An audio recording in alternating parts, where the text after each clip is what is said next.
అది నాకు అనుకూలమైన దాన్ని నెరవేరుస్తున్నాను. నేను పంపిన కార్యము సఫలమవుతుంది. నేను పంపిన కార్యము సఫలమవుతుంది. మార్కు సువార్త 4వ అధ్యాయం. మార్కు సువార్త 4వ అధ్యాయం 32వ వచనం చదువుకుంటాం.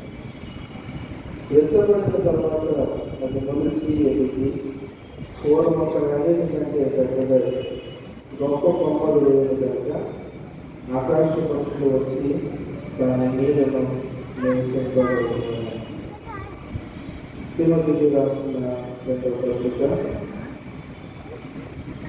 4వ అధ్యాయం 3వ అధ్యాయం. తిమోతికి రాసిన 2వ పత్రిక 3వ అధ్యాయం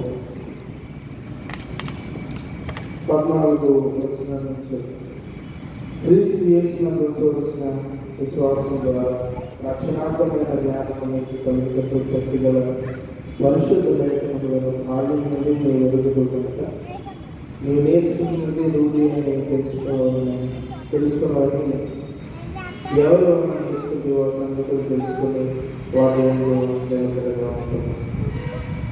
దైవజనులు సన్నద్ధులై ప్రతి సత్కార్యములకు పూర్ణంగా సిద్ధపడినట్లు దైవవేషము కలిగిన ప్రతి లేఖనము ఉపదేశించుటకును ఖండించుటకును తప్పు దిద్దుటకును శిక్ష చేయుటకును ప్రయోజనకరమైనది.